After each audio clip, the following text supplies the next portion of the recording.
This is the Everyday AI Show, the everyday podcast where we simplify AI and bring its power to your fingertips. Listen daily for practical advice to boost your career, business, and everyday life.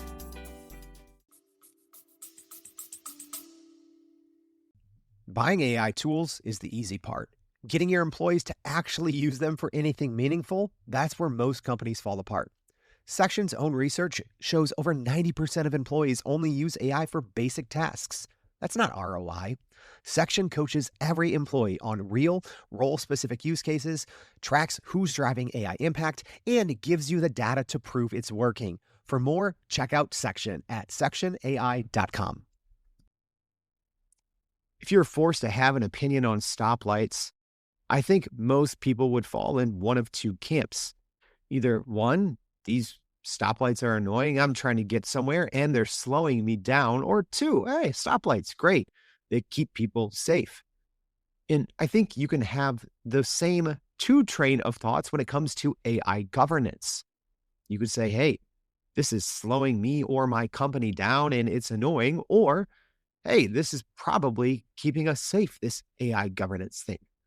But I don't think most people care or even know too much about AI governance for a variety of reasons, but probably the main one being AI's capabilities are changing so fast that it becomes almost impossible to govern them. I mean, when you even think about cars have been the same for like 110 years. So the stoplights are relatively effective, right? But AI isn't even the same this week as it was last week. So how can we keep up with governance and understand it and make it work for us? Well, that's what we're going to be diving into on today's show. So let's get to the big picture here. And that's right now, according to a state of AI report from Deloitte, 74% of companies expect to use agentic AI within the next 2 years, but only about 21% report having a mature model for governance. So just about every single company wants to use autonomous AI that will act without someone watching over it, yet most people admit to not even having a plan. And compared to the prior year State of AI report from Deloitte, the number of companies reporting that they have a mature model of governance has actually gone down. It's because companies can't keep up and is getting scary, both in a good and bad way. So that's what we're going to be tackling on today's show. And if you do stick around, here's what you're going to learn. You're going to learn why the governance rules that you built for chatbots are already broken. What real lawsuits against big companies reveal about ungoverned AI. And I'm going to leave you with 5 operational rules that turn AI governance into a scaling advantage. Yeah, I'm going to tell you the 5 AI rules that literally every company needs to know and follow, because then you don't have to worry about this. Hey, what the heck is AI governance? I'm going to tell you and how you can keep up with it. All right. Let's get into it. Welcome to Everyday AI, and this is our Start Here series. It is the essential podcast series to both learn the AI basics and to double down on your AI knowledge. So yeah, make sure you go start with volume 1, all right, and then listen to them in order if you're brand new here. And also, if you're brand new here, make sure to go to starthereseries.com. That will give you exclusive access to our private and free AI community called the Inner Circle. All right. And then there you can listen to every single episode from the Start Here series. We even have an ongoing playlist and keep everything updated in one easy to find space. All right. And if you did miss our last episode, like I said, they all go in order. We talked about the AI labor shift, when it'll happen, and what it means for jobs. All right. But today we're talking about AI governance in plain English in the 5 AI rules that every company needs to follow. Let's start with definitions. All right. AI governance, people think it's ethics, it's rules, and that's sure kind of true, but more than anything, it is quite literally how your company operates when it comes to AI. It's the roles, the rules, and the controls that manage how AI works in your company. So it's not just who can use AI, but it's what data goes into the AI systems and ultimately what happens after. So that is governance, right? AI governance in a nutshell. It's the before, during, and after, and the who, the what, the why, and the how of AI. And it's not a debate on should we be doing this. It is an operational layer. It is foundational.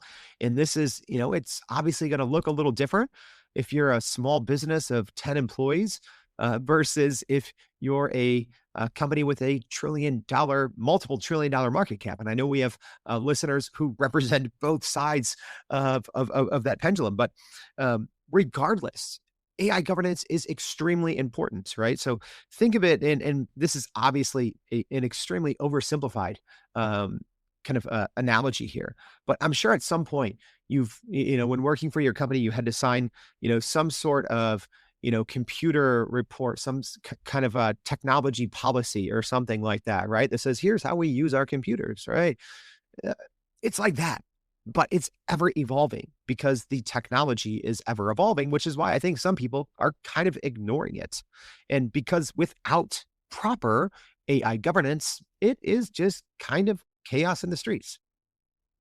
And here's the reason why it's problematic now more than ever. Because in 2023 or in 2024, right, when AI governance was this big hot topic, because I think it took a year after ChatGPT's launch for companies to realize like, oh, this is actually going to be a thing that companies use, right? I think as these chatbots started to mature, right? But at the time, AI governance was, well, it's what happens if something is wrong when we use a chatbot to summarize a PDF, or if it rewords an email and it's not the right way, right? The the repercussions were technically rather small. But fast forward to today, and obviously AI agents can modify files, send emails, make purchases, and execute workflows. It's obviously so different because when AI just talks, governance is about accuracy. But when AI acts, governance is about accountability, and it is about your your foundational operation as a company. Because, companies built governance, I think, originally for chatbots, right? And they probably kicked the can in 2023, finally got it going in 2024, maybe got it approved in 2025. And by the time anyone has read it in 2026, it makes no sense anymore. And that's why companies, according to Deloitte's study, which is a really good one, that's why companies feel less prepared this year in infrastructure, data risk, and talent than they did the previous year. And I think the main thing is, well, now we are seeing this, this true jump in agentic capabilities from these models.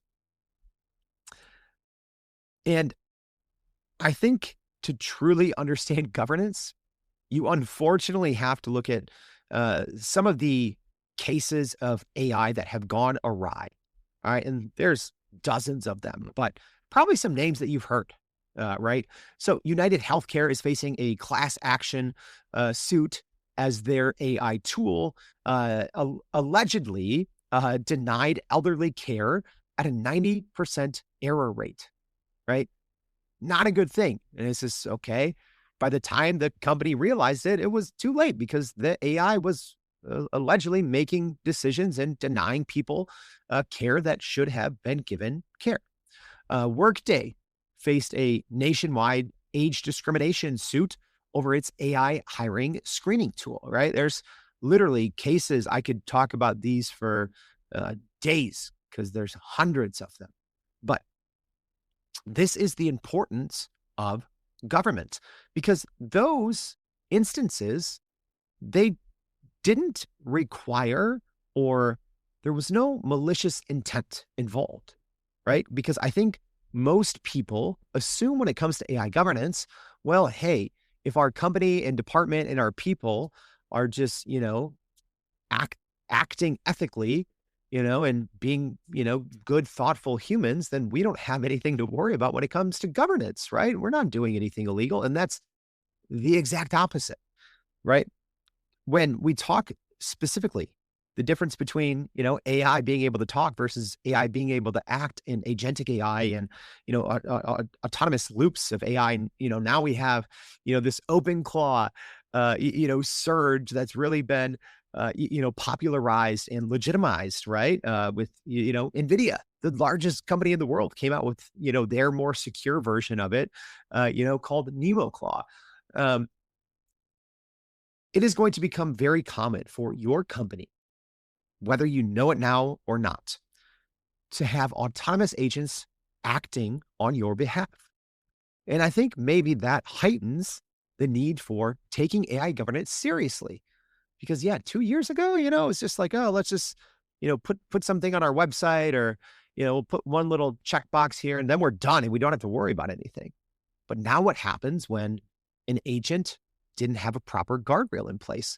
What happens when you don't have an expert-driven loop and you have a human in the loop, which is terrible, by the way, right? That's when governance gets real and when the egg lands on your company's face. And one of the reasons why I think companies haven't yet done anything is, well, everyone's looking around for real rules, right? They're like, all right, well, just give us the law, we'll follow it, right? I think sometimes, it turns into this top-down legislation, right? And they're like, okay, well, if we're not breaking any rules, that means we're doing the right thing and there are no rules, so we can do anything. And that's not the right thing. That's the wrong thing, right? So right now in the US, there's no comprehensive federal law on AI. And I don't think there will be, at least not in this administration. And you can argue whether that's a good thing or a bad thing. That's not what I'm here trying to do. And President Trump signed an executive order outlawing states' abilities to legislate AI, right? That didn't stop the states. The states are still, approving things. And ultimately, what's going to happen is there's going to be a showdown because there's states like Colorado and California that have, not saying if they defied Trump's executive order, but they just went through with their, states' laws on AI. And ultimately, nothing's going to happen until a federal judge, strikes these state laws down. So until then, we're kind of left with this cloud of uncertainty. But at the same time, right, we have things like the EU AI Act, right? Things that are actually going into effect this August, as an example. So I think a lot of companies are just kind of sitting on the sidelines and they're in this wait and see scenario, decision makers, which I think is extremely dangerous because a lawsuit is not going to care, that you are waiting to see what the laws are, right? Just because there is no true governance over AI doesn't mean that your company shouldn't take it upon itself to create that. Don't worry, I'm going to give it to you with our 5 rules. But before we go over those 5 rules, I got to take a break. I got to take a sip of water. Quick word from our partners. Here's a harsh truth. Your company is probably spending thousands or millions of dollars on AI tools that are being massively underutilized. Half of companies have AI tools, but only 12% use them for business value. Most employees are still just using AI to summarize meeting notes. If you're the one responsible for AI adoption at your company, you need Section. Section is a platform that helps you manage AI transformation across your entire organization. It coaches employees on real use cases, tracks who's using AI for business impact, and shows you exactly where AI is and isn't creating value. The result? You go from rolling out tools to driving measurable AI value. Your employees move from meeting summaries to solving actual business problems. And you can prove the ROI. Stop guessing if your AI investment is working. Check out Section at sectionai.com. That's SECTION AI.com. All right. Got you paying attention to governance now, right? So here are the 5 rules that every company needs to follow. Period. I don't think there's really any exception to these rules. There's more rules that you can follow, but I think if you follow these 5 rules to the T, I think that you are in a better place than 99% of the companies in the US. All right. Rule number 1, know what AI you actually have. My gosh. I don't know if any company has a hold on this, partially because of shadow AI, or what I predicted in 2023 would be called second computer AI. Apparently, that's not as good as shadow AI. Shadow AI's, it's scarier, stickier, right? But over half of organizations right now completely lack a systematic inventory of their AI tools. And that's because, well, shadow AI. So a recent IBM report said that shadow AI was involved in 20% of all data breaches, right? That were tracked in their report, at least. And those shadow AI breaches cost companies $670,000 more per incident on average than the non-AI or non-shadow AI involved breaches. All right. So obviously, there is a huge danger in you not knowing what AI is used across your company. We've had a couple really good episodes on everyday AI about shadow AI. We had one with the CEO of Aria, which was a really good episode. But you can't just ban certain AI tools. That doesn't get rid of your shadow AI or your AI sprawl, because blocking that doesn't mean anything. That just means employees are going to just do the same thing, switch over their Wi-Fi network, right? Toggle off the VPN somehow and still access their files that they sent to themselves in an email. Uh, People are always still going to use AI tools. So you might as well do the right thing, do a complete inventory, fast track, green lighting the correct ones that make sense for your organization, and then train the people on them, right? One of the reasons why people are using other AI tools, they probably have the capabilities and the access, they just don't know how to use it. So they're like, oh, well, I can do task C with ChatGPT and task B with Copilot, but we only have Gemini. Well, if you learned about Gemini, you probably realized that you could do all those tasks, right? Uh, about now, at least when it comes to the harnessing and the tool use, most of the big four, you have about 80% feature overlap, right? So it's not like, oh, I'm going to use this because it can read PDFs. No, they can all do that now. It's not 2023. So, and also, people think that banning AI eliminates the risk. Wrong. Makes it way worse. All right. There's no way around it. You have to start implementing AI and an AI operating system across your entire organization, and you need to start moving all of your day-to-day knowledge work tasks in there, all of them, right? AI is becoming collaborative. It is becoming dynamic, being able to work. Now you can read and write. I mean, depending on when you're listening to this episode, right? If you're listening in March 2026, this will make sense. If you're listening in January 2027, you're like, this is old now, right? But in the past couple of days alone, right, what you can do with your phone has completely changed, right? Now you can run Claude Cowork on your phone. You have agentic browsers on iPhones, right?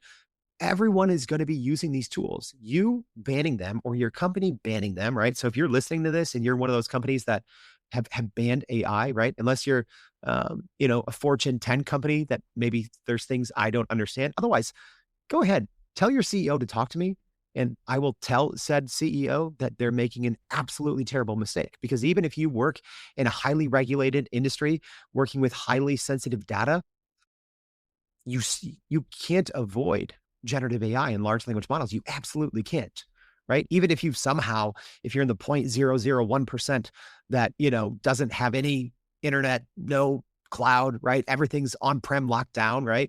I mean, even the military, the government, everyone is using generative AI. You can't not use it anymore. So you have to map what problems people are actually solving with the unauthorized tools. And then you need to teach them or provide them how to do that in an authorized and approved way, right? That's it. Okay, rule number 2 is you need to classify everything by risk level. So first, you have to understand what you have, what's being used, what's not being used, what's authorized, what's not. Then you need to fix that part first. Then you need to classify everything by risk level. And actually, this has already been done for us, right? Just borrow the EU. Their AI Act has 4 tiers. It's unacceptable, high, limited, and minimal risk, right?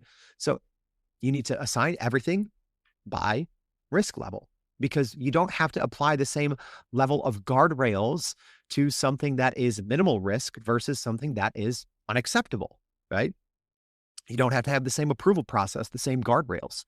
So a tool drafting a generic welcome email, that doesn't matter. It's a broom closet. It's not your highly classified room with all your company secrets, right? So you don't need to put, 10 security guards and laser beam lights and triple padlocks on the broom closet, right? A tool deciding who gets a mortgage, that's a little heavier, right? You need heavier controls. So for high risk decisions like hiring, credit, and healthcare, human review is always required. So it's going to look different for companies of different sizes, different sectors, uh, right? Like if you have different sanctions, it's going to look different, right? Those 4 tiers. But for the most part, most people should be able to put most of their day-to-day processes under those 4 tiers, right? So you don't govern everything the same thing. You don't put the caution tape and the sirens on every single thing. That's probably only on your unacceptable list. All right. Rule number 3, assign clear ownership. Don't just kick something to IT. So there's a quick test you can take, right? So let's just say, as an example, an AI agent goes off the rails, and it's going to, right? Go back and listen to my 2026 AI prediction and roadmap series. Yeah, a lot of it's already come true, and there is going to be an agent crash coming. All right. So if an agent crash happens at your company, and that's essentially when you have a well-meaning agent, right, that you think is properly set up, and it goes and does something catastrophically bad. Okay. If that happens, can you with 100% certainty name the person who is accountable in 10 seconds? Most people would say, oh, it's probably, Bill in IT, or, Jane in finance, right? Most people could maybe say, oh, it's one of 3, unless you can definitively say instantly the one person, and 100% they're responsible. You don't even have the baseline of governance. You need clear ownership. Not only do you need clear ownership, but that person needs the authority to act without hardly any notice, right? That person needs almost full autonomy, right? Maybe aside from, the CEO, or, how big the organization is, but whoever that person is, if they are the person that has direct and end ownership, they need the autonomy to make things happen quickly, to change the rules, to hit pause, to hit play, to hit rewind. They need it all. All right. And you also do need, as much as I hate buzzwords, you do need a cross-functional committee. You need an executive sponsor. You need someone in legal. You need someone in IT. You need a domain expert. And then you need a daily AI user. I think those are the 5 different people minimum that you need, or the 5 different departments that you need, because agents are going to be making decisions. Remember, it's not a human expert talking to a chatbot and then the human expert making the decision. In many cases, this is someone who is unrelated to that domain, who is creating agents. And then that agent is going and making decisions, sometimes without the actual expert, the actual domain expert, subject domain expert, even knowing what's happening. Or they're like, okay, well, hey, whoever gave this agent directions on finance is completely wrong. We should have ran this by finance, right? So that's who you need. You need the executive sponsor. You need legal. You need IT. You need the domain expert. And then you need the daily AI user. And why do you need the daily AI user in your company? Well, that's your frontline person, right? That's your person that's actually probably using these tools way more than maybe the head of legal or your IT director, right? That's the person that's going to say like, hey, wait, that's not how we're using this agentic platform. We're taking a completely different route. All right. So rule 4, don't write policies. All right. I can guarantee you the best written policy from 2025 is antiquated. It is holier than Swiss cheese right now. Swiss cheese on a Sunday, right? Because policy just says, do not do this, right? Do not input sensitive data. A playbook tells you exactly who reviews what and when. right? If you just have a list of things to not do, right, which is usually what policies are, it's not helpful. Every AI use case needs 5 answers. It needs a task, access, accuracy measure, reviewer, and an escalation path. All right. Every single AI use case that you deploy within your organization needs those things. And then outsourcing something to an AI agent does not outsource the responsibility. Actually, the FTC, right, the Federal Trade Commission here in the US, they kind of shifted their focus away from, Bitcoin, and it's going full all in on AI.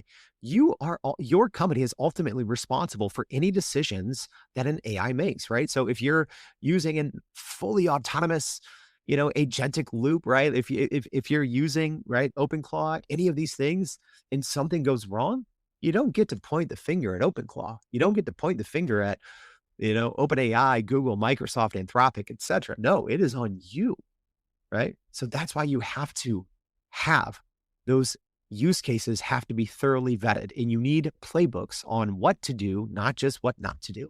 And then rule 5, you need to treat governance as the scaling engine and not the brake.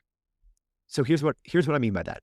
Right now, studies show that 75% of companies are stuck in pilot purgatory because they're just running small AI experiments endlessly. They can't get out of there, right? Number one is because corporate policy moves too slow, agentic AI moves too fast. But companies with mature governance who deploy new AI capabilities, they do it faster, 40% faster than their peers that don't, right? So if you do have mature governance, you can get out of pilot purgatory, because if you took care of steps 1 through 4, it is actually no longer a stoplight that is stuck on green.